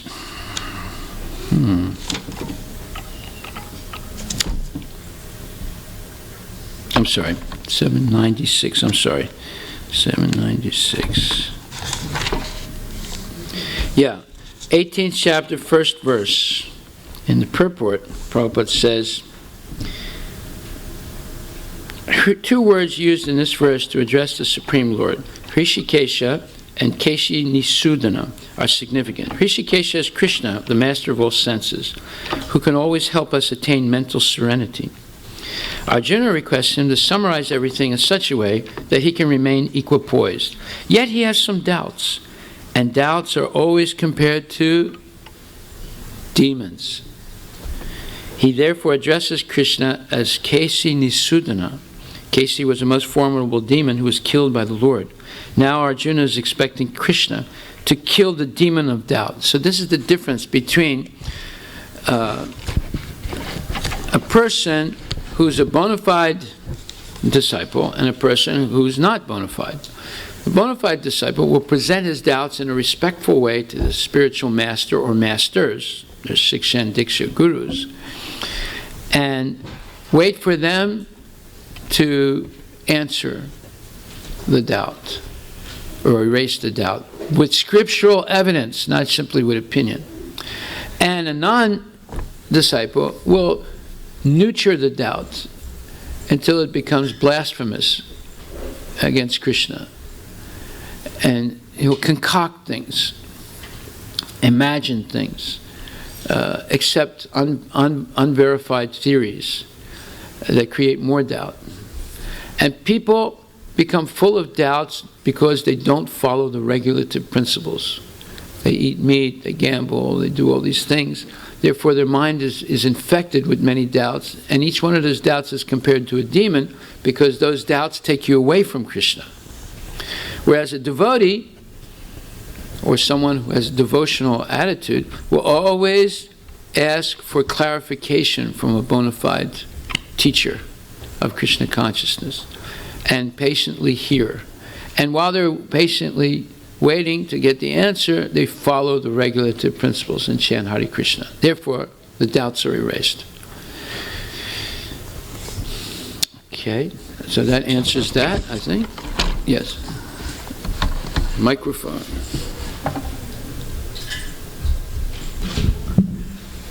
Hare Krishna Prabhu. Haribol. You're talking about people in this world who want to always dominate others. Yes. Jeff Bezos. Yeah. Even within spiritual communities, if we see people that have strong dominating nature, how do we deal with that without offending, even mentally? Well, we're all dominated by Krishna, right? As devotees. And if we're not devotees, we're dominated by Maya. So that's our position. We're always going to be dominated by something, either Maya or Krishna. It's like, you go to work and you're dominated by your team leader, right? You come home, you're dominated by your wife and your kids. So you're going to always be dominated. We're servants, right? We're living in a material world, so the temple is like Vaikuntha, but the difference in the spiritual world and the material world, in the spiritual world they only hear about the demons. In the material world, the demons actually infiltrate, right? So you should not be surprised by this. But you have to have faith that Krishna is the supreme controller. Just like Kumbhakarna, Ravana, and Vibhishan, they did great austerities. So Ravana and Kumbhakarna did austerities to Lord Brahma in order to become powerful, invincible, right? So after Ravana received his benedictions from Brahma, then it was Kumbhakarna's turn, and all the demigods complained to Brahma. I said, you just gave so much power to this Ravana, and now you're going to give it to Kumbhakarna, who's worse than his brother. It's much more powerful than his brother. Then, we'll have no hope. You can't let him have this, his way. So Brahma said, okay. So then Krishna, through Saraswati, scrambled the brain of Kumbhakarna. So Kumbhakarna was waiting all this time. He did all this austerity to say that his desire was Indrasen. He wants to take over the seat of Indra, be king of the universe. But when Brahma said, okay, Kumbhakarna, what do you want? He said, Nidrasen. He didn't even realize how he said that. Instead of getting the seat of Indra, he got a nice bed to sleep on. Nidrasen. So his brain got scrambled. You see? So Krishna says, I give the knowledge by which you come to me, and from me come knowledge, remembrance, and forgetfulness. So because Kumbhakarna lied to his guru, Parasuram, he was cursed that when he needs his astras the most, he won't be able to remember the mantras. You say, forgetfulness, apohanam. So, I'm sorry, karna, yeah. So this is what happens to the demons, or to the bad guys. They get their brains scrambled, and they make mistakes. And those mistakes are often fatal, or they succumb to circumstances that they created themselves. See? It's like the silkworm. The silkworm will trap itself in a cocoon. It makes a cocoon around itself and it gets trapped in it. So that's what happens to the demons, or people of demoniac quality. So you have to have faith that Krishna says, Sarva Shichaham Hridi Sanivisto Matak Spritir Jnanam Apohanam Cha. I am dwelling in the heart of everyone, and from me come knowledge, remembrance, and forgetfulness. So for the sincere devotee, Krishna makes sure you get ahimsa milk, so your memory is very good. You can remember, yes, I should follow the regs. And for the people who have all these mixed desires and nasty emotions, he scrambles the brain. They make major mistakes. Hitler made a huge mistake. Before he conquered England, he decided to break his peace treaty with Stalin and invade Russia. Now he was fighting on two fronts and he got defeated. If he had just stuck to defeating England, he would have succeeded. Today you and I would be speaking, Achtung, ich bin ein Berliner. But no. He failed. And the same thing is going to happen to ISIS, because they're committing too many outrageous uparads. Same thing will happen to anybody who is not a genuine, pure devotee. It doesn't matter whether they're Krishna conscious or a Muslim or a Christian or Hindu. If they're pure, purely love God and are sincere, then Krishna will protect them, give them intelligence by which they come to Krishna. So we have to have that faith in the teachings. That's why we should study Bhagavad Gita. The best way to study is to hear regularly and repeat. Then you'll be able to remember when you need it the most. Haribol. Yeah, Shishirana Nimai.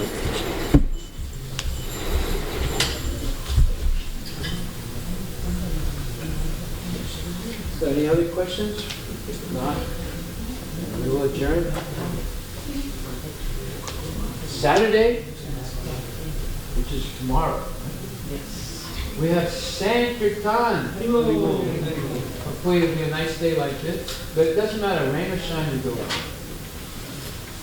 If you like to come, you like to go back to Godhead. If you want to stay in the material world, don't come. But if you want to go back to Godhead, please come tomorrow. It's a lot of fun. It's good exercises. Krishna aerobics. Good for your health. Prabhu, we have a class like 4 people. Yeah.